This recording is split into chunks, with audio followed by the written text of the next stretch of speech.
Vamos a agradecer antes que nada a todos los que se unen, que gracias a ellos que tenemos lugar para el webinario. Nos reúne un tema que es súper interesante, que es corto y a la vez puede ser súper largo, que está lleno de mitos en torno al uso de opioides, que es súper importante, interesante. La verdad que es un tema que no lo enseñan tanto en la universidad y que por ahí con algunas pautas concretas podemos ayudar un montón a los pacientes principalmente que sufren dolor, que son los principales em, beneficiados, digamos, de que los médicos sepamos sobre opioides, el uso, sus efectos adversos, sus interacciones, y que no tengamos tanto miedo, porque también pasa que es algo que realmente trae un montón de beneficios para los pacientes y que la mayoría de médicos no estamos entrenados en el uso de opioides. Así que para este webinar invitamos a la doctora Romina Benítez. Ella es médica especialista, experta en dolor y en cuidados paliativos. Tiene una vasta y amplia formación, tanto acá como fuera. Se ha formado en el italiano, en Favaloro. Tiene prácticas en muchos hospitales, tanto de acá como de Rosario, en Buenos Aires. Es miembro de la Red de Investigación Transnacional en Salud, del CONICET. Es la coordinadora de la unidad de dolor de SEMAFE, trabaja tanto en la parte pública como privada, también es docente de la universidad. Y bueno, empezamos nomás, así te escuchamos atentos. Gracias, Euge, tan amable por estar acá, por el espacio y a todos los que se están conectando. Yo voy a empezar a compartir pantalla y ojalá se vea bien. Ustedes me dirán si no. ¿Ahí se ve, Euge? ¿La presentación? ¿Sí? Buenísimo. Bueno, entonces, hoy nos convoca el tema del uso de opioides, rotación y estrategias para su buen uso. Así que antes que nada quiero agradecerles al Colegio de Médicos por la invitación en este espacio. Doy fe que siempre están craneando ideas para mejorar el acceso a la información y bueno, esta serie de webinarios que vienen desarrollando me parece como muy buena herramienta. Así que bueno, agradecerle a Colegio, a Euge por la presentación, a los chicos del soporte y a la comisión que está detrás de la organización de estos espacios. En segundo lugar, espero realmente que sea útil. Yo siempre suelo decir que la información que yo les voy a dar son datos, dirían los periodistas, datos no opinión, pero también opinión, porque creo que ahí está la parte enriquecedora de que yo pueda compartir con ustedes, pero que ustedes también puedan compartir conmigo.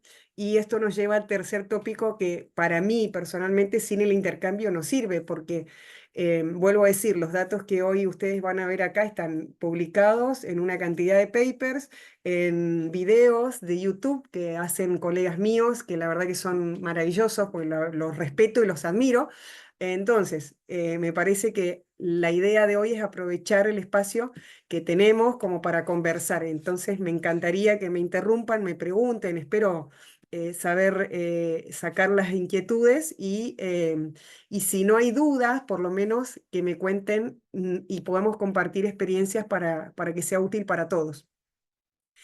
¿De qué se trata hablar de opioides en el ámbito de dolor? Bueno, de varias cosas.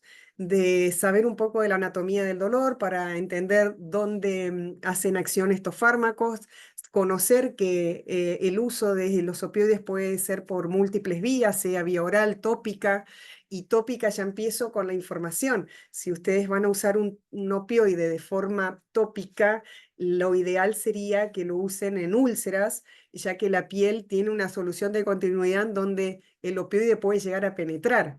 El opioide tiene un pH que con la piel no tiene absolutamente nada que ver, se repelen, entonces piel sana y opioides no tiene ningún sentido. Pero bueno, primer información, cuando sea de vía tópica, que haya piel abierta. Lo que más solemos usar son en preparaciones para úlceras dolorosas. También tenemos vías transdérmicas, intraespinales, que son las que usan los anestesistas, y también tenemos tópicos de opioides, por ejemplo, ¿qué hacemos con pacientes que tienen adicción, pero que necesitan del uso de analgésicos potentes? ¿Qué pasa con la ley de opioides que a mi punto de vista ya quedó bastante vieja? Se sancionó en 1989, ya estamos en 2024, y estarán al tanto de que hoy en día las recetas las podemos hacer en la mayoría de las obras sociales y en teoría hasta fin de año tienen tiempo las obras sociales que no se han adherido a esto para poder tener el acceso de los pacientes a tener una receta digital y el opioide sigue siendo en papel. Entonces, lo que tengo entendido es que en algún momento esto se va a digitalizar, pero con una ley tan antigua no es posible, por lo menos por ahora nos vemos obligados a hacerla en papel. Y además hacerla cada 10 días. A ver, la vez pasada, hace un par de días atrás, hablando con la gente experta en farmacia, me decían, conversando estas cuestiones, que esa ley fue hecha así para que uno tenga la plena seguridad de que el paciente no acceda a toda la medicación del mes y la pueda consumir junta y tener episodios de sobredosis, porque eso es peligroso, porque un opioide nos puede matar si lo hacemos en sobredosis. Entonces yo humildemente le decía, bueno, pero una tableta de paracetamol de 1 gramo también nos puede matar si la consumimos junta. Entonces me parece que no se trata tanto de la sustancia, sino de revisar estas cosas que con el tiempo han perdido vigencia y que tenemos que actualizar. Debemos conocer cuando indicamos un opioide las interacciones que tienen con medicaciones como los ayudantes de la escalera, analgésica, tener presente que podemos hacer indicaciones off-label en aquellos pacientes que lo requieran y que se caen de los libros, les digo yo, cuando necesitamos usar más dosis o hacer combinaciones que no están en las guías. Saber que además podemos indicarlos de preparados magistrales y que en Santa Fe, capital, y en alrededores, en Rosario también, en algunas localidades del interior, tenemos acceso a las formulaciones magistrales que son súper útiles, y por eso es que por ahí nos debatimos, che, optimizamos, hacemos tratamientos compatibles, y hay veces que tenemos que llegar a un punto intermedio con los magistrales, y además que en pacientes que tienen refractariedad, en su dolor, con todos los tratamientos que nosotros podemos llegar a hacer, el opioide intratecal puede ser una salida. Entonces, todas estas cosas, por suerte, no los voy a tener hasta las 3 de la mañana hablándole de todo esto. Lo tenemos que reducir a los 40 minutos que tenemos, o 45, pero es para que sepan qué espectro involucra a los opioides. Lo que sí tenemos que saber son las indicaciones más usuales que nosotros con nuestros pacientes tenemos. Y la principal es el dolor, pero no el dolor leve, ¿sí? El dolor moderado o un dolor severo requiere un opioide. Y nosotros, por suerte, no sé, en la experiencia de ustedes, no vemos usualmente pacientes con dolores leves, con dolorcitos medicados con opioides, ¿sí? A diferencia en Estados Unidos, que suelo hablar con colegas, amigos, que me dicen que uno se va a hacer una extracción dentaria y sale con una orden de oxicodona. Y nosotros estamos, por suerte, muy lejos de eso. Pero además se usa en edema agudo de pulmón, se usa en procedimientos de anestesia para suprimir la tos como antidiarreico. Y la vez pasada hablando con un cardiólogo le digo, che, ¿sigue en vigencia el MONA, la morfina en el infarto? Y me dijo que sí. Así que evidentemente el opioide tiene usos bastante frecuentes. El más frecuente es el tratamiento del dolor y para eso tenemos que tener en cuenta la definición que hoy en día está vigente, que dice que el dolor es una experiencia sensorial y emocional desagradable con un daño en el tejido que se está produciendo ahora o que se va a producir. Esa es la gran alarma. Para nosotros es una gran limitación porque la definición en sí misma, porque no tenemos forma de medir una experiencia de un paciente, ni bioquímica, ni con ningún parámetro bioquímico, ni con ninguna imagen que nosotros nos acredite, ningún estudio funcional nos dice cuánto le duele, más que lo que dice el paciente, que siente en el momento que lo siente y dónde lo siente. Pero en aquellos pacientes que no nos pueden contar esto porque tienen un déficit cognitivo o están sedados, tenemos que estar más atentos a los equivalentes somáticos, que son expresiones faciales, movimientos, o fisiológicos como taquicardia, taquipnea, en el cual debemos aumentar la dosis de analgésico, obviamente en relación al padecimiento que tiene el paciente, y generalmente ahí nos va bien.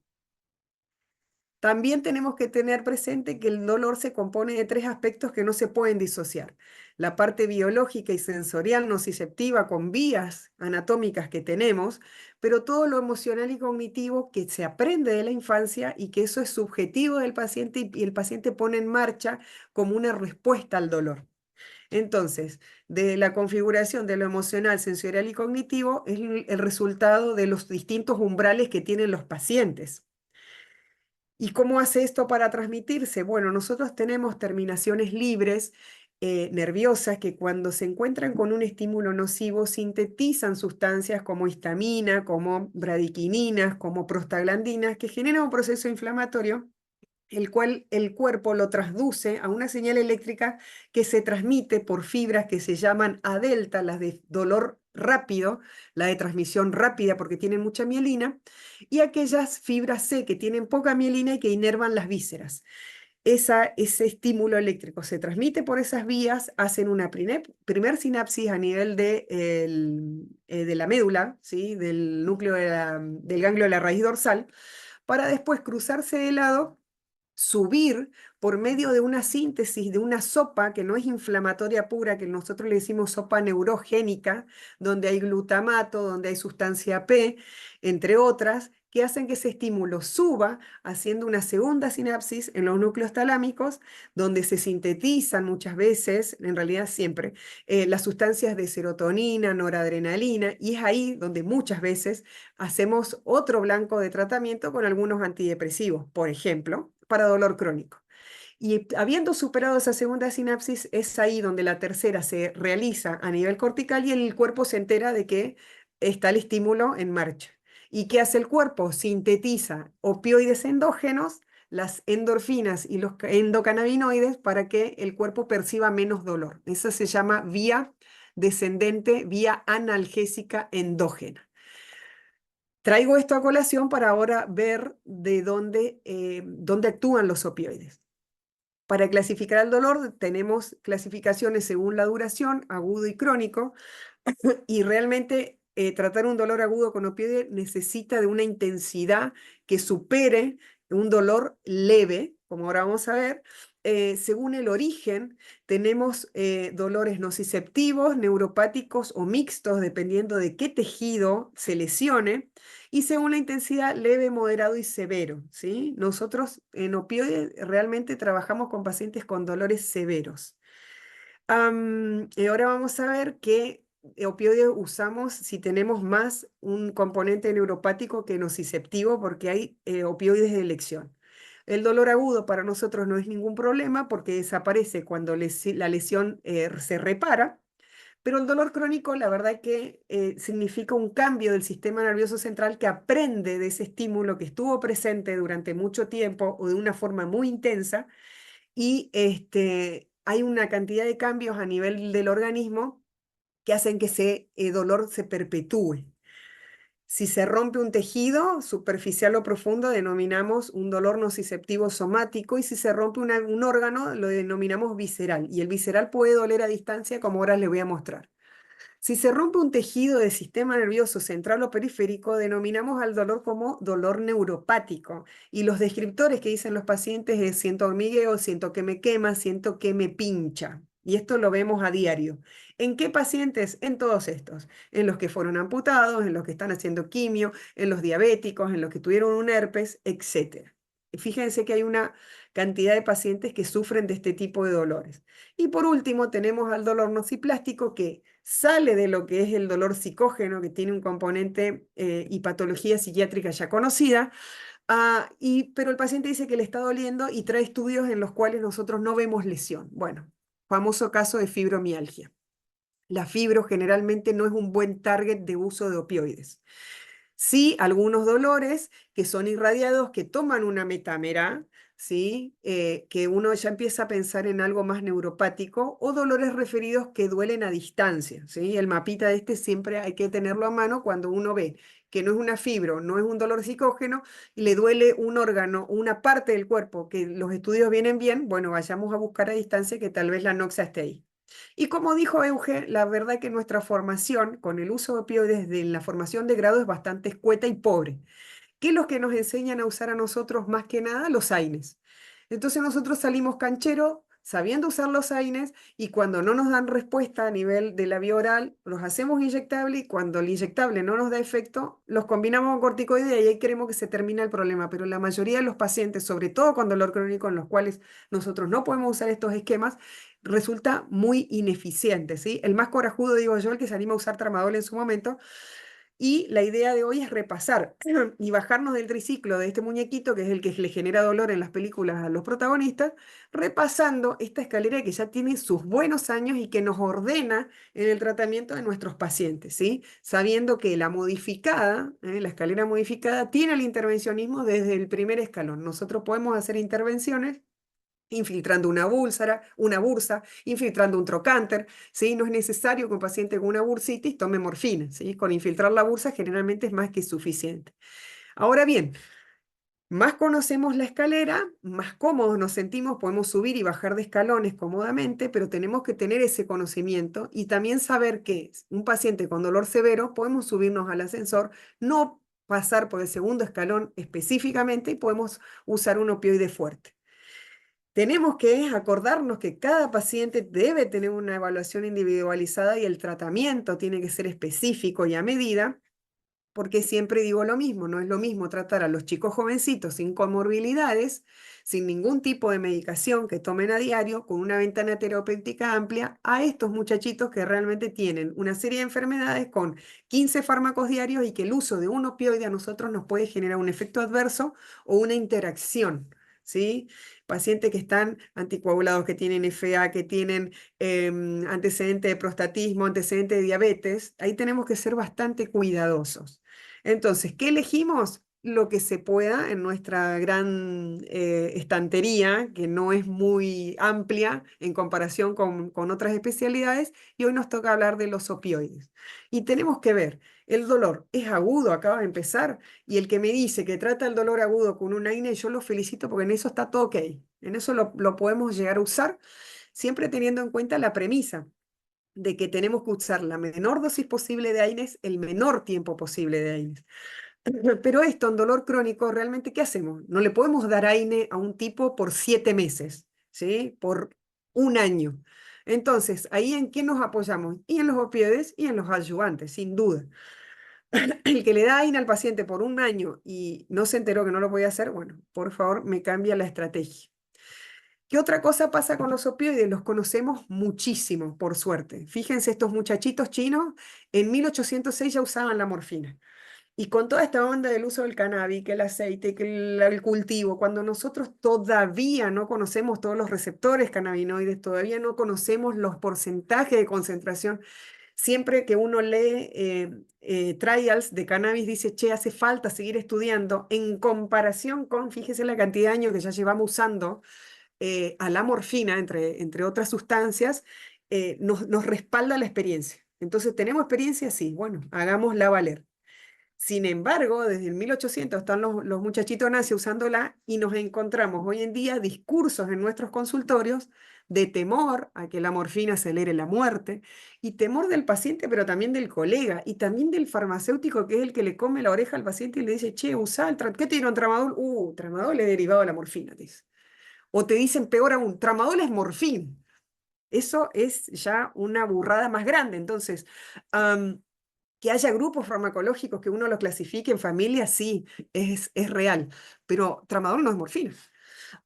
Entonces, ¿qué sucede? Paciente o colega piensa que la morfina le va a acelerar la muerte. Si le damos una sobredosis, créanme que de cualquier fármaco le aceleramos la muerte a nuestros pacientes, o sea que si la usamos de forma eficiente y controlada, no se aceleran la muerte de nadie. Miedo a la depresión respiratoria, créanme que los tenemos todos, hasta familiarizarnos con el uso. Siempre y cuando nosotros no escalemos rápidamente las dosis, esto no suele pasar. Algunos colegas dicen, sí, pero la morfina no funciona. Créanme que si en un paciente promedio joven de 1,80 m y 90 kilos le damos 5 miligramos de morfina a día, y sí, no va a funcionar porque estamos pasados de dosis, pero para abajo. Entonces, ¿qué tenemos que hacer? Revisar cuántos miligramos podemos llegar a usar y cada cuánta cantidad de horas. La morfina produce efectos adversos incontrolables o que no podamos resolver. Bueno, mentira. Realmente nosotros los efectos adversos hoy en día tenemos forma de poder controlarlos y el miedo a la dependencia y tolerancia física que el paciente muchas veces cree que porque nosotros le damos morfina va a salir a lo chano a chocar autos o a consumir paco y la verdad es que no es así. Eso está alimentado por la cantidad de variedad de series y películas que están una más buena que otra, créanme, las he disfrutado al verlas, pero la realidad yanqui dista mucho de lo que nosotros tenemos. Nosotros, por suerte, si bien hay problemas de consumo, no son en cantidad como estos muchachos que son adictos a las pirinetas, ¿sí? Entonces, no estamos en Estados Unidos. El día que nos vayamos de viaje a Estados Unidos, veremos cómo hacemos, pero hasta que eso pase, tengamos confianza en que los fármacos nos dan las respuestas que necesitamos. ¿Cómo ganamos esta confianza? Bueno, sabiendo lo que es la adicción a lo que temen los pacientes, conociendo lo que es la tolerancia y la dependencia, ¿sí? Entonces, tolerancia, respuesta fisiológica y usual cuando uno le da un fármaco a un paciente por mucho tiempo. El cuerpo se acostumbra, el receptor se ve impregnado frecuentemente, entonces el cuerpo sintetiza más receptores. Al quedarse sin receptores, el paciente necesita o aumentar la dosis o cambiar el fármaco. Tolerancia usual. Pasa en muchos fármacos, no solamente en el opioide. La dependencia es una respuesta fisiológica también por dosis continua que ha recibido el paciente y que se manifiesta cuando uno lo suspende abruptamente. ¿Qué hacemos para que esto no pase? Porque si no el paciente entra en abstinencia, porque el receptor que lo tuvimos impregnándolo por mucho tiempo queda vacío, y esa es la explicación de la dependencia, porque el paciente muchas veces dice, yo lo necesito al opioide porque si no me duele, sin duda. Cuando tenés una patología que no se cura, como una artrosis, un dolor posquirúrgico, un dolor fantasma, créeme que lo necesitas. Entonces, una estrategia es, bueno, si usamos un opioide fuerte, si nosotros nos vamos a vacaciones, dejar receta a los pacientes que sabemos que los necesitan. Si el paciente se va de vacaciones o se le viene un feriado encima, tener una vía de comunicación, que algunos colegas le dan el celular, otros colegas le damos el mail, otros también tenemos a mano el número de las clínicas o de los secretarios que van revisando los mensajes y que nos pueden avisar o dar una respuesta. Y en el peor de los casos, digo yo, si está con un opioide mayor y hoy en día están las recetas digitales a mano y nos viene un feriado largo, bueno, bajemos de escalón, recetemos un tramadol, ¿sí? Y créanme que al paciente va a estar un poco más dolorido, pero no va a estar en abstinencia. Entonces, una estrategia es bajar de escalón, dar una receta que la puede conseguir en cualquier farmacia, continuar con el tratamiento hasta verse de nuevo con su opioide, el cual la alivia más. Y por último, la adicción, que es esa condición patológica en la cual el paciente no le duele y quiere consumir la droga o el casino o las compras compulsivas o el alcohol. Entonces, no lo necesito, pero lo quiero. Y generalmente en nuestros consultorios son al revés. Indicamos un opioide y el paciente no se va al consultorio sin preguntar, che, ¿cuándo lo dejo? Y ni siquiera lo fue a comprar. Entonces, por eso digo que nuestra realidad, por suerte, no es la de los yanquis. ¿Qué tienen los yanquis? Lo que nosotros también tenemos acá, pero ellos lo modificaron. Tienen naloxona intradérmica para reanimar pacientes porque ellos tienen un severo problema de consumo. Nosotros lo tenemos en ampolla y si en algún momento ustedes sospechan que se han pasado de dosis o que el paciente se ha pasado de dosis, lo que se hace es fácil, se rompe una ampolla de naloxona, se diluye en 9 edificios y se va pasando de a 3 centímetros cada 5 o 7 minutos hasta que el paciente se despierte. Ese paciente debe quedar internado porque revertir una abstinencia es muy difícil. Al paciente le liberas todos los receptores, queda sin ningún opioide en el cuerpo y realmente sufre de dolor y sufre de abstinencia. Entonces se llama clínica médica, los toxicólogos se lo estabiliza, se rota el opioide y se le da el alta. Así que no tenemos por qué asustarnos tanto porque tenemos un antídoto. ¿Dónde actúan los opioides? En los receptores que tenemos en el cuerpo distribuidos, sobre todo a nivel del sistema nervioso central. Tenemos los receptores mu, kappa y delta, y además tenemos el sigma y otro que nosotros todavía no conocemos bien, el epsilon, cómo es el mecanismo de acción, pero se está estudiando. ¿Qué hacen a nivel presináptico? Lo que hacen es actuar en estas fibras que transmiten el dolor para que no sinteticen estas sustancias que yo le decía como sustancia P, glutamato y aspartato, que son las equivalentes a la parte periférica, las prostaglandinas, las bradykininas, donde los AINES hacen su magia y acá hacen las magias del opioide a nivel medular y del sistema nervioso. A nivel posquirúrgico, ¿qué hacen? Además, inhiben ese impulso que sube porque la membrana de la neurona se despolariza, inhiben porque hiperpolarizan esa membrana, entonces el estímulo no se dispara tan seguido y la corteza no percibe tanto dolor. Y a nivel de la segunda sinapsis, en estos núcleos mesencefálicos, potencian la vía descendente con los sí, bien digo, endorfinas más que endocannabinoides. En los endocannabinoides actúa más el paracetamol y el cannabis, Y a nivel límbico y de la corteza modifican el estado anímico y es por este el motivo que tanto se desesperan los chicos que tienen problemas en consumo, porque tienen efectos de sensaciones de bienestar. Entonces, tal vez le pueda pasar que los pacientes suyos disminuyan muy poquito el EVA, pero se sientan bien. Bueno, suficiente como para que vuelvan a la rehabilitación, suficiente para que vuelvan a sus actividades. Por eso es que el opioide yo siempre lo he visto y lo voy a seguir viendo con buenos ojos, siempre y cuando lo usemos bien. Resumen de lo que le acabo de decir, tenemos opioides agonistas.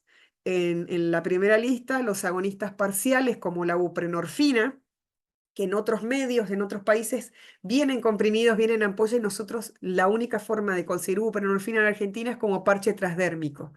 Al ser en forma de parche, si bien la droga es 20 veces más potente que la morfina, en forma de parche se iguala a un segundo escalón, como un tramadol o una codeína. Lo bueno de un agonista parcial es, por un lado, no hace su máxima capacidad intrínseca del efecto, es decir, por eso es un opioide, es considerado como un opioide débil, pero por otro lado, casi que no tiene efecto adverso, porque así como el efecto analgésico es pobre, los efectos adversos también. Entonces el paciente se constipa menos, vomita menos y es bastante práctico para aquellos pacientes que no son muy cumplidores, porque el parche te lo pones en la piel y te dura 7 días, no te tenés que estar acordando de tomarlos.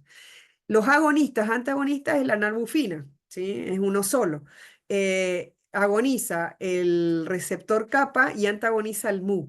Y es por eso que cuando ustedes le ponen nalbufina a un paciente que viene siendo medicado con otro opioide, créanme que va a ser una crisis de abstinencia porque se comporta igual que la naloxona. Desplaza todos los opioides mu y el paciente va a sentir más dolor. Entonces, no usar nalbufina en aquellos pacientes que vienen impregnados con otro opioide. Si no tienen otra estrategia, si no tienen otro opioide en el lugar donde trabajan, úsenlo, pero sería la única condición en la cual pueden usar esta droga. Y los antagonistas, que son los antídotos para la sobredosis. ¿Qué otra cosa hay que tener en cuenta? Opioides débiles y fuertes. Los débiles son los de segundo escalón, el tramadol, la codeína y la buprenorfina. Estos tienen efectos techo. Estos se comportan como los AINES. Nosotros no podemos estar superando esta dosis porque hacemos macana, aumentamos la toxicidad de los pacientes. Los fuertes son sin techo. Nosotros, ¿cuál es la dosis límite para usar en un paciente? Cuando alivia el dolor o cuando los efectos adversos son muy francos. Ese es nuestro techo en opioides fuertes. Y las guías europeas ya de 2012 nos dicen que es lo mismo usar dosis techo de un opioide menor que dosis mínimas de un opioide mayor. Es exactamente igual. ¿De qué va a depender? Del manejo que nosotros tengamos y del conocimiento que tengamos de una droga o no, y de lo que tengamos en el medio. Si voy al interior y lo que tengo más es más tramadol y me cuesta muchísimo conseguir una oxicodona, bueno, le entro al tramadol, ¿sí? Efectos secundarios a tener en cuenta, todos estos, pero los que más frecuentemente se llevan a cabo son las náuseas los primeros 5 días y la constipación hasta el último día que el paciente usa opioides. Sin embargo, tengo pacientes que van de cuerpo perfectamente, entonces dar un laxante en ese caso no está muy bueno, pero es mucho, muy importante que se acuerden de tenerlos a mano, ¿sí? Puede generar neurotoxicidad inducida por opioides, que no es sobredosis. Una neurotoxicidad depende de los metabolitos activos que quedan dando vuelta en el cuerpo cuando esa droga se metaboliza y es por eso que no revierte con naloxona. ¿Y cuando ustedes deben pensar que está pasando una cosa de estas? Cuando escalan muy rápido, es una de las condiciones, pero cuando el paciente le dice, che, me diste esto y ahora me duele más. Es raro, ahí empezamos a prender un poco las antenas, ni hablar si se deteriora cognitivamente, si convulsiona, ¿sí? O si empieza a delirar, bueno, evidentemente puede ser un anito. ¿Qué se hace con estos pacientes? Se los interna, se los hidrata, se descarta que la enfermedad de base haya progresado, que sea una complicación clínica de su enfermedad, se rota el opioide y créanme que nadie se debe asustar por este tipo de cuestiones. ¿Qué otra cosa hay que tener en cuenta? Que la vía oral es la preferida, que nosotros no podemos dar un opioide y decirle tómalo cuando te duela. Una vez que empezamos, tiene que seguir por horario y el cumplimiento del paciente tiene que ser, que nos tiene que entender que tiene que tomarlo cada tanta cantidad de horas y obviamente nunca usar placebos, de decir, bueno, te doy esto como que es morfina, porque la verdad es que no está bien éticamente.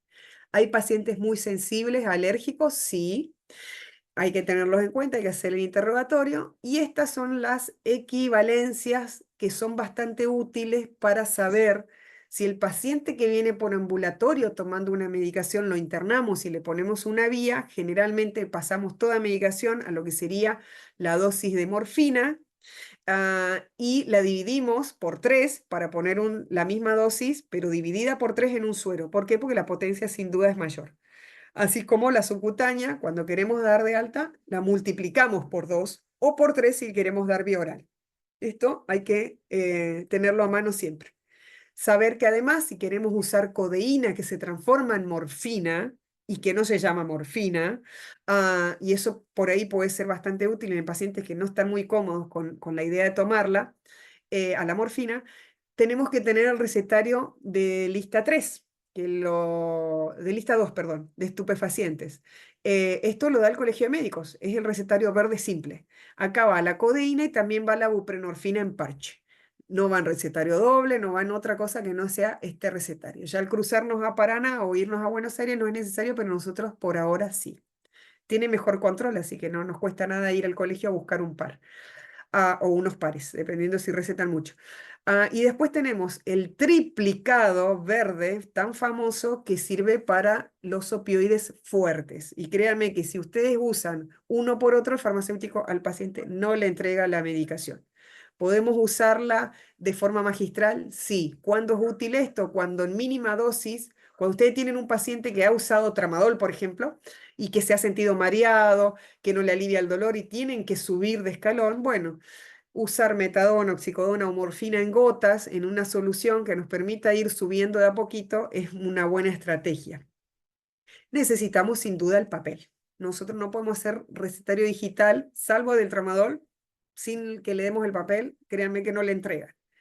¿Qué otra cosa hay que saber? Que hay opioides sumamente seguros en pacientes con insuficiencia renal. Buprenorfina, oxicodona, metadona son los fármacos más seguros para el riñón. Son todos sintéticos, son de mis preferidos en el uso de mis pacientes. Y además da la casualidad que para dolor neuropático, y dijimos, si se rompe el tejido nervioso, va a dar un tipo de dolor que a este tipo de opioides al paciente realmente tiene un alivio más franco. Por último, porque ya estamos llegando a nuestro tiempo, me pidieron que les cuente algunas nociones de rotación. La rotación de opioides, créanme que está muy bien descrita en muchas publicaciones, en los libros de farmacología, en los libros de clínica, en los libros de medicina del dolor. Ahí, mejor que ahí no van a encontrar la información, y en algunos videos que estuve viendo. Siempre que tengo que hablar, reviso y hay algunos videos de YouTube que nos enseñan, nos hacen practicar este tipo de cuestiones, porque con la práctica uno mejora la indicación. La rotación de opioides no es, estabas tomando tramadol y te dio oxicodona. Eso es un ascenso de escalón, eso es una escalada. Lo que sí es una rotación cuando cambias un opioide de un mismo escalón para generar un mejor balance entre la toxicidad que te da el efecto adverso y la analgesia, ¿sí? Entonces, la rotación es básicamente eso. ¿Cuándo hacemos nosotros eso? Cuando tenemos un paciente que está desesperado del dolor y seguimos subiendo dosis, o está muy somnoliento, o está muy nauseoso, o tiene mucho problema de efectos adversos, mal control de efectos adversos, podemos rotar el opioide. Cuando hizo tolerancia y tenía dosis justas que le alcanzaban para cubrir el dolor, pero ahora ya no le es suficiente y vamos subiendo dosis y no hay caso, bueno, le damos algo parecido, pero distinto. Entonces le damos un hermano, un primo hermano, y rotamos para pacientes con dolores refractarios y cuando tenemos poca aceptación del paciente. Hay pacientes que se niegan a consumir morfina. Por eso es la molécula que menos uso, porque entre que le explico y el paciente, sin embargo, le genera angustia por todos los mitos que vimos recién, bueno, le doy oxicodona que no se llama morfina y está todo perfecto. Entonces, si el paciente no la acepta, lo cambiamos. O si dice, no, porque mi abuelito tomaba y se cayó y se mareó, bueno, ese no lo quiero, le damos el otro. Y obviamente, en aquellas situaciones en las cuales, por ejemplo, está con oxicodona o metadona, pero ya no puede tragarla. ¿Y qué tenemos en ampolla para hacer su cutánea? Morfina. ¿O qué tenemos en parche? Buprenorfina, o, que ahí en realidad es un descenso, o fentanilo. Fentanilo viene en parche. Es muy difícil conseguirlo, pero hay. Entonces, cuando el paciente ya no traga, podemos poner un parche o una vía subcutánea y tenemos que elegir el opioide que podamos conseguir. Y obviamente la neurotoxicidad inducida por opioides, que sí o sí, como regla, necesitamos rotarlo. Entonces, la tolerancia, habíamos dicho, es la disminución del efecto de la droga por una exposición ya crónica. En los opioides hay tolerancia de la analgesia y también de los efectos adversos. Es por eso que el paciente dice, che, yo empecé con náuseas, pero después ya se me pasó. Al séptimo día, al día 10, yo ya no tuve más náuseas, porque la tolerancia también es para el efecto adverso. Y cuando es cruzada es un fenómeno por el cual la droga tiene un efecto similar cuando se la cambia por otra. Y si es completa, créanme que una droga hace exactamente lo mismo que la otra, pero el opioide tiene una tolerancia cruzada incompleta. Y ahí está la gracia de que son parecidos, pero diferentes. Entonces, por afinidad a los receptores y entre receptores también, entre la droga y el receptor y de una misma droga y los distintos receptores, créanme que la tolerancia se genera y es por eso que hacemos los cambios. ¿Cómo hacemos para rotarlos? Y con esto cierro. Bueno, todo opioide que nosotros querramos cambiar, siempre hay que llevarlo a lo equivalente a lo que recibiría ese paciente de morfina en la vía oral, ¿sí? Entonces, si queremos cambiar de oxicodona a metadona, lo pasamos, lo transformamos a morfina. Si queremos pasar de fentanilo a morfina, siempre a morfina. Una vez que sabemos la dosis que el paciente tendría que recibir de morfina en vía oral, sea pastilla, sea solución, sea, no sé, cápsula, o en jarabe, lo que tenemos que hacer es disminuir, las guías hablan de entre un 25 y 50% por este tema de tolerancia. Es un medicamento que si bien se parece, va a ser nuevo para el cuerpo. Y si, por ejemplo, lo nuevo ya fue usado y rotamos por todos, siempre y cuando haya un tiempo considerable que haya pasado, al cuerpo no lo va a reconocer como un remedio viejo. Entonces, si yo usé morfina hace 2 años, ya pasé por oxicodona, pasé por metadona y tengo que volver a morfina, créanme que para el cuerpo va a ser como una especie de medicación nueva. Y por eso es que hay que disminuirla, entre 25 y 50%. Generalmente podemos redondear en un 30% y hay veces que el paciente está tan desesperado de dolor que disminuimos menos. Y ahí vemos las tablas que ahora le voy a mostrar y vemos a cuánto equivale el remedio nuevo y le dejamos la dosis de rescate y básicamente se trata de esto. ¿Qué tenemos que saber? Que la oxicodona es 1 vez y media más potente que la morfina, ¿sí? Nosotros redondeamos 2 veces para que los cálculos nos salgan directos. Que la metadona es entre 5 y 10 veces más potente que la morfina. ¿De qué va a depender? Y dependiendo que si la dosis de metadona supera los 100 miligramos, la potencia es más o menos de 5 veces más potente, y cuando supera los 100 miligramos de metadona es 10 veces más potente. Ahí se siente más la potencia de la metadona contra la morfina. Y por último, el fentanilo es 100 veces más potente que la morfina. Entonces, yo le traje un solo caso porque es lo que el tiempo me da. La señora Osek, le decimos porque esa era la cobertura que tenía. Es una mujer de 67 años, caso real, que tenía antecedentes tiene en realidad, porque no falleció por suerte, antecedentes de hipertensión, hipotiroidismo y artritis reumatoidea. Sufría de dolor lumbar, que estaba medicada en su casa con losartán, metrotexate, prednisolona y tramadol. Y con eso andaba bien. Pero resulta ser que esta mujer se fractura, ¿sí? Cae al sanatorio sin poder caminar. Vemos los estudios, identificamos la fractura y la verdad es que se interna por el gran dolor que estaba sufriendo. Entonces, ¿cuál es el primer abordaje de los médicos de la guardia? Dicen, bueno, le vamos a dar morfina, vamos a diluir una ampolla nueva y le vamos a ir pasando 3 centímetros cada 4 horas. La verdad es que la mujer con eso anduvo bien, más 2 rescates, y decía, che, yo ya estoy mejor, ¿eh? La verdad que ya podría irme a mi casa, ya después los estudios, después un par de días estando internada, y dijimos, bueno, ¿con qué le vamos a dar de alta? Con oxicodona. ¿Qué tenemos que saber entonces? Que la oxicodona es 2 veces más potente que la morfina. ¿Qué se hace en este caso? Se calcula cuánta morfina vía oral requeriría este caso, sumando la cantidad de inyectables que le habíamos hecho endovenoso más los rescates, nos daba un aproximado de que 20 miligramos hicimos uso por día aproximado en endovenoso, y como yo les mostré las tablas de quienalgesia, necesitamos multiplicar por 3 para saber que la vía oral va a estar bien. Una vez que tenemos los 60 miligramos calculados, ahí es el momento de hacer el descenso del 30% que dicen las guías, entre 25 y 50. Más o menos nos daba 18, redondeamos y bajamos un 20 miligramos de la dosis de la morfina. Entonces, sabemos que la morfina de 40 miligramos debería estar bien en esta paciente, pero no se iba a ir con morfina, se iba a ir con oxicodona. Y si la 1 miligramo de oxicodona es igual a 2 de morfina, 40 miligramos de morfina equivalían a 20 miligramos de oxicodona. La pastilla viene de 10 y se la dividió en 2 tomas. Por suerte la mujer, hicimos la prueba en sanatorio, estuvo muy bien y se fue a la casa con eso. Es un ejemplo. Ahora bien, para cerrar, lo que les puedo llegar a sugerir es que hasta tener el entrenamiento y una vez teniéndolo también, no es bueno cortarse solo, ¿sí? ¿De qué va a depender esto? Lo ideal sería hacer redes de laburo con aquellas personas con las que nos manejamos, sea farmacia, para que no le pique los sesos al paciente diciendo, oh, no, estás re mal porque te dieron tramadol.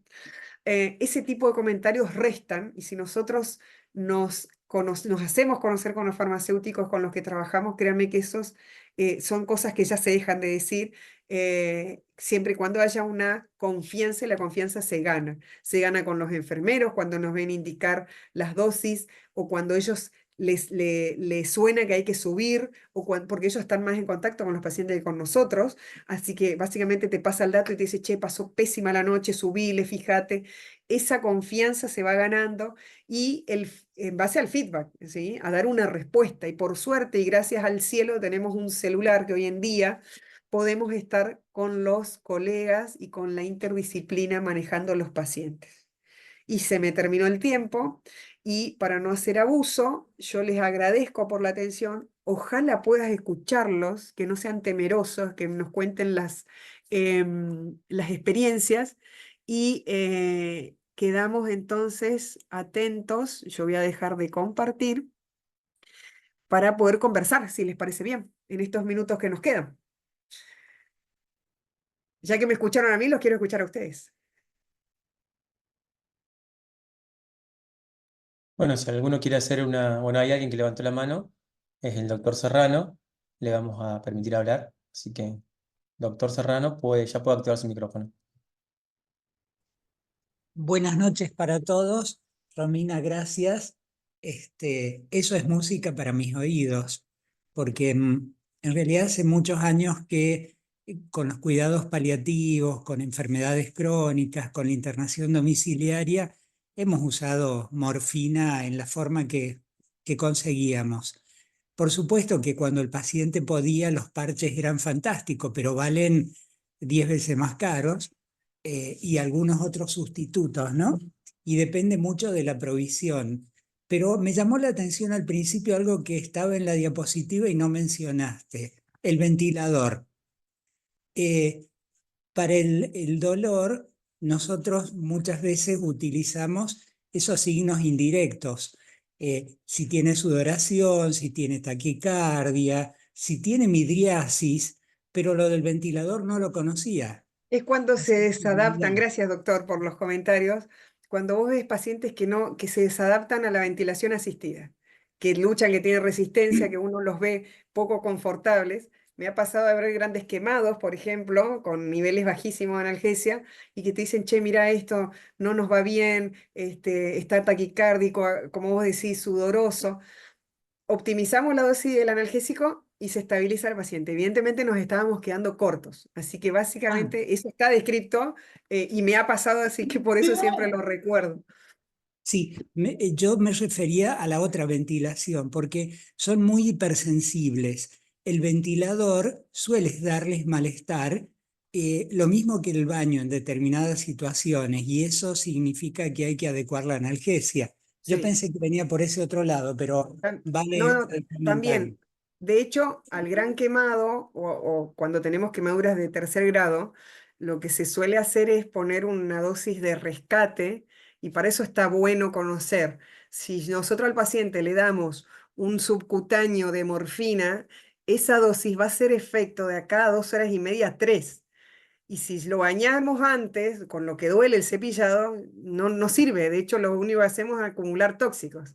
Es por eso que está bueno siempre tener una dosis endovenosa, que nosotros a los 10, 15 minutos ya tenemos el efecto y ahí entra al baño. Así que está bueno conocer esos tiempos de acción del opioide para generar una analgesia y que el paciente no sufra tanto. Sí, usamos muy poco, pero la dosis intramuscular es un poco más rápida que la subcutánea. ¿Verdad? Sí, sí. El tema es que cuando lo tenés internado, si accedes a una endovenosa, sos Messi. Y sí, el intramuscular se usa bastante poco, pero sí suele ser un poquito más rápido que el subcutáneo.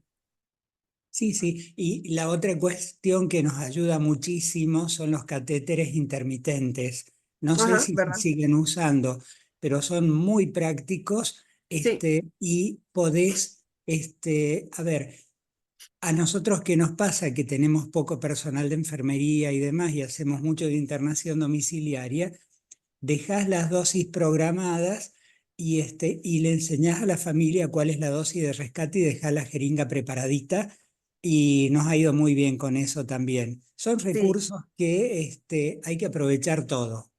Yo uso bastante las bombitas B. Brown, que son esas elastoméricas que se van achicando y van tirando la dosis continua.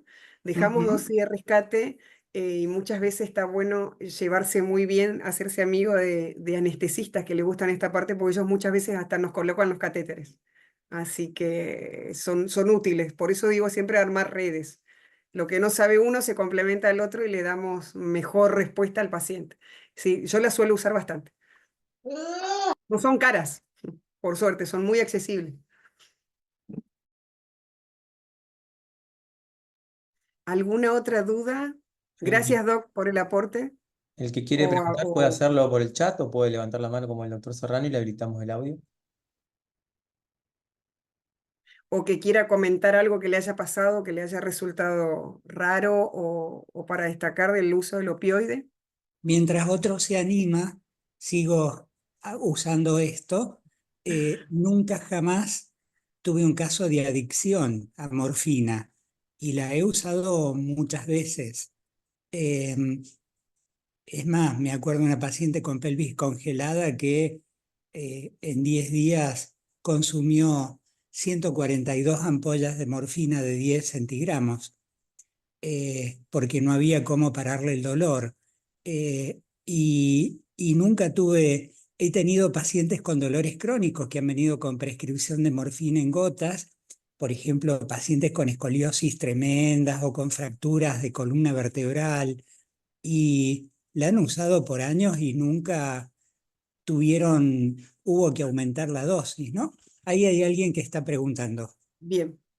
Y para colaborar tu experiencia, yo tampoco he tenido pacientes que con el tratamiento de inicio se hayan generado adicción, por suerte no me ha pasado. Sí de ver pacientes con antecedentes de adicción que necesitan del uso del opioide. Ahí generalmente usamos metadona o buprenorfina. Son los dos opioides que dicen las guías que tenemos que usar en pacientes adictos, y siempre en la menor dosis y con el seguimiento más continuo. Y obviamente con la parte de psiquiatría apoyándonos. Pero como decía ahí la leyenda de la bibliografía, ni la tolerancia, ni la dependencia, ni la adicción es motivo para no dar un opioide. Así que no sé quién más quería preguntar. Yo no veo ninguna pregunta, no sé si alguno quiere o se le hicieron a usted, doctor, pero acá no apareció en el chat. Ah, perfecto.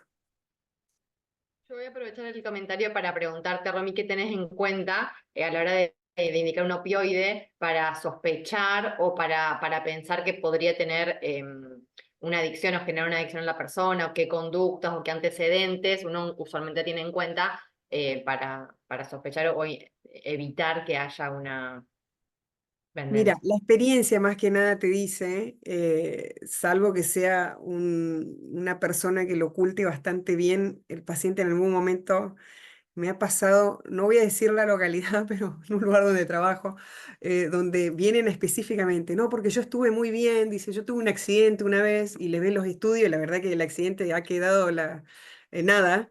Y me han dado este medicamento y me usaron morfina, usaron oxicodona y me fue bien y ahora me está doliendo y yo la quiero. Bueno, entonces yo le ofrezco otro fármaco. Le digo, te voy a dar otro que es superior, está bueno, sí, pero yo quisiera ese. Y cuando te insisten mucho en eso, es una alarma que se prende. Otra alarma es el familiar, la mayoría cae acompañado de alguien que nos diga o nos hace seña o te avise que ha tenido problemas de consumo de otro tipo. Y muchas veces, bueno, una cuestión de percibir esta insistencia o de que no te cierre el relato, de que te describe un tipo de dolor que se ve que vos te das cuenta que lo leyó de la internet y no se condice. Entonces, ¿qué personalmente hago yo? Le doy algo que no sea opioide y lo cito. Y si mejoró, evidentemente fue una percepción mía que lo juzgué mal. Pero cuando no te mejora o lo interno y veo y lo vuelvo a estudiar y está incómodo y se va con otro colega, o muchas veces te avisa el farmacéutico y te dice, che, vos sabés que este flaco, este paciente tuyo, tenía que venir en 10 días, dice, ya se quedó sin. Entonces, Santa Fe es bastante chico y yo digo siempre que si nos llevamos bien con los farmacéuticos pueden ser o los mejores amigos o los peores enemigos. Cuando te llevas bien con el que dispensa la medicación, ese te avisa y te dice, vos sabés que se le perdió la receta, vos sabés que pasó algo que no me convence, y ahí prestás atención.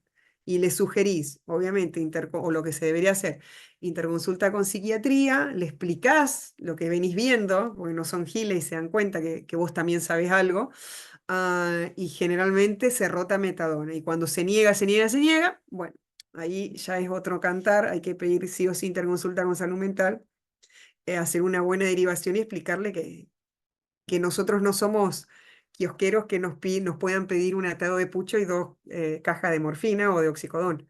¿Sí? Nosotros nos debemos a nuestra profesión y lo que no tenemos que hacer es dañar. Y en pacientes adictos esto puede llegar a ser bastante peligroso. Pero son los menos, por suerte. La pregunta, las reacciones histaminoides, histaminógenas por morfina, ¿has tenido? Porque Sí, están descritas por ahí, a mí nunca me pasó, pero ¿qué usamos? sí. ¿Un antihistamínico común? Yo generalmente le roto el opioide y le bajo la dosis porque realmente por ahí lo necesitamos y el hecho de darle un antihistamínico que no está para nada mal, pero muchas veces el efecto sedativo del antihistamínico más el sedativo del opioide los tiene a los pacientes medios pavotes. Entonces ganamos más en la rotación que en otra cosa, pero por ejemplo me pasa de pacientes que están excelentes con ese tratamiento y ahí sí, tenemos que usar antihistamínico y si están medio sedados, darlos en un horario donde los puedan consumir. Pero lo que más se Perfecto. quejan es de prurito, Sí, sí. o por ejemplo dicen, yo transpiro mucho, estoy bien, pero transpiro. Y la verdad es que, bueno, esto es un gran problema. El paciente que tiene transpiración, más en invierno, es un problemita, entonces se rota y se prueba.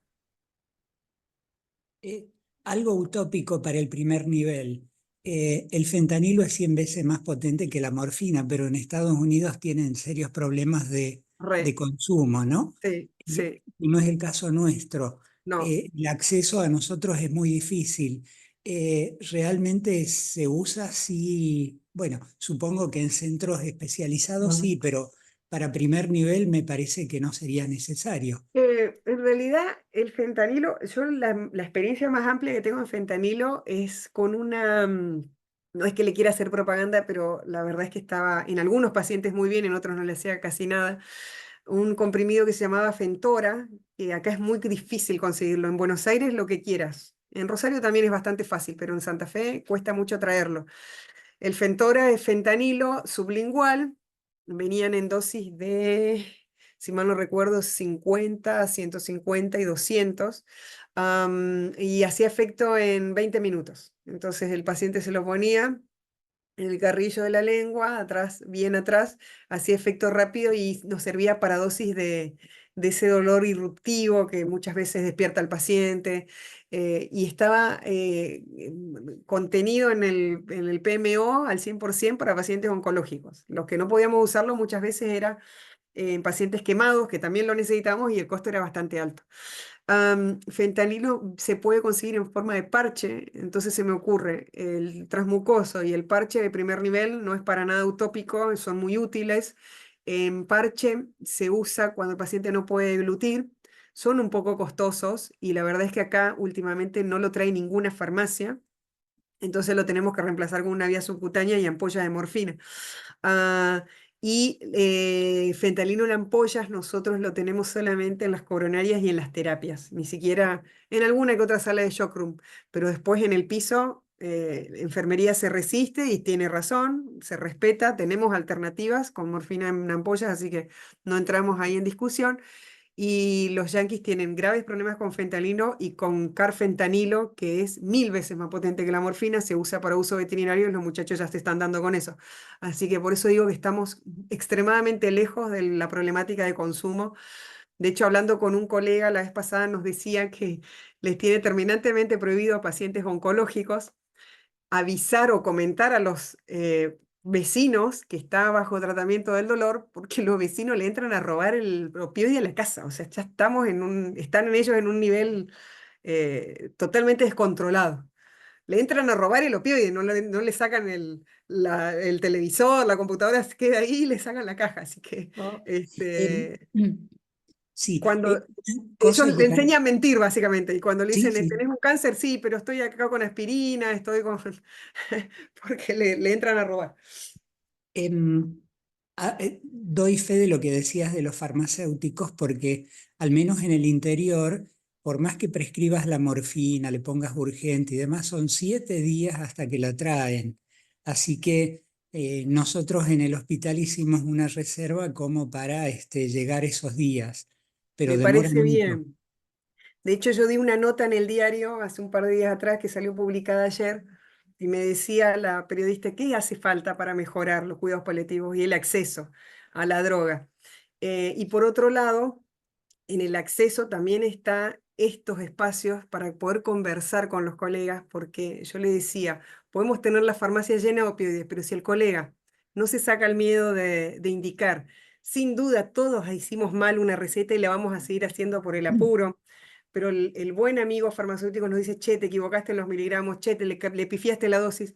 Entonces ahí está la red, en tener nuestros contactos para decir, che, ¿me podés ayudar a titular a este paciente? Y ahí uno va perdiendo el miedo. Entonces, las redes, los espacios de formación como este, y que llegue la droga, me parece que es la forma de que podemos pensar en avanzar. Si no, vamos a seguir atados. Vamos a seguir atendiendo a nuestro paciente en Capital, en Rosario, y cuando el paciente vuelve al interior, vuelve al dolor.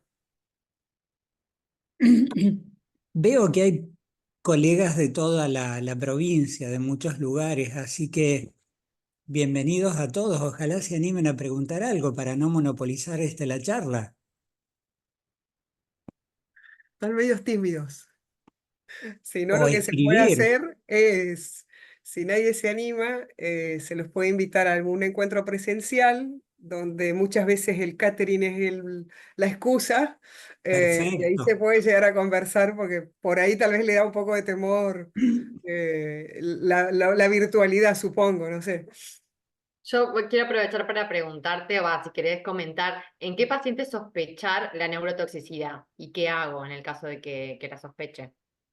Yo, sobredosis, siempre me queda la duda en una paciente. De tantos años de hacer esto, he visto creo que dos. Una, realmente era una paciente súper sensible, entonces una dosis usual para ella fue sobredosis y se revirtió con naloxona. Y un anito, una vez vi un anito por la cual me pidieron una interconsulta en un hospital, pues no le cerraba. Y lo que llama la atención, la primera alarma es cuando el paciente, sobre todo si lo tenés internado, en ambulatorio cuesta un poco más, pero la estrategia es prestar atención a ese paciente que te dice, yo empecé con este tratamiento y a mí me duele más, que no es el paciente mañoso, porque muchas veces el paciente te dice eso. Entonces yo le explico, mire señor o señora, es como que usted me diga, yo no tengo fiebre y me tomo el remedio y ahora me tomo una Novalgina y ahora tengo fiebre. El remedio no va a hacer que le duele más. Tal vez es que esté más incómodo, sí, eso lo entiendo. Pero en el relato, cuando te dicen que sufren más dolor, cuando te dicen el remedio me hace sentir un poco confundido y vi anoche un elefante rosado que se metió por la pieza, eso ya es una alucinación posta, o que el familiar te dice, se acostó a dormir, hizo unos movimientos ahí medio como que convulsionó. Bueno, Eso significa que los metabolitos de las drogas se están acumulando en el cuerpo. Y si uno le pone naloxona no le hace nada. Así que lo que hay que hacer es internarlo, se hidrata bien para que esos metabolitos puedan salir más rápidamente del cuerpo y obviamente se rota el opioide. Y hacemos estudios clínicos, porque se me ocurre, no sé, si es un paciente con una metástasis, puede ser una hipercalcemia, perdón, y nada tiene que ver la anito, entonces si detectamos el calcio alto en sangre, era ese el responsable y no era una neurotoxicidad, no era la metástasis cerebral, era la anito. Tenemos que definir bien qué es lo que está pasando y por eso se interna al paciente, se rota el opioide y se lo hidrata. Pero generalmente es aumento de dolor con el opioide, alucinaciones y convulsiones o mioclonías que antes no las tenía. No es muy frecuente, pero cuando se escala rápido, por ahí sí, puede pasar. O por ejemplo, cuando el paciente sale de una cirugía grande, el anestesista hizo morfina dentro del quirófano y uno le pone la morfina en la pieza, em, y no se hablan entre colegas, puede haber una acumulación de efectos tóxicos por la droga por una cuestión de que nos estamos pasando estamos ahí en el borde de pasarnos de dosis o que el metabolito esté haciendo su magia. Entonces, siempre que usemos un opioide en un postquirúrgico, hablemos con el anestesista. Generalmente los de Santa Fe son muy amorosos, entonces, ¿qué hiciste? ¿Qué hiciste? ¿Qué dosis te parece? De esa forma no nos vamos a equivocar.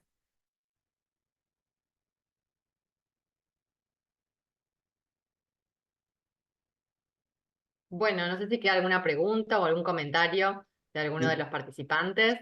Yo no veo nada, así que no veo nada, así que bueno. Así que bueno, van a ir Fantástico. a cenar tranquilitos, Muchas supongo. gracias. Yo les quiero agradecer a los asistentes por haber compartido este rato. Doctor, tus aportes siempre tan útiles. Euge, a vos No, por la presentación, al gracias colegio de por nuevo, enseñarme. Qué por lindo. generar estos espacios. A los que nos gusta lo que hacemos, es un placer estar acá. Así que bueno, les agradezco yo y quedo a disposición. Si me necesitan, ya saben dónde encontrarme. La mayoría, me parece. Bueno, muchas gracias, Romy, por todos tus aportes. Al contrario, a Vos siempre ustedes. estás bien predispuesta ante cualquier cosa, vos ya tenés el sí primero y después pregunta bien qué, Ustedes, dónde.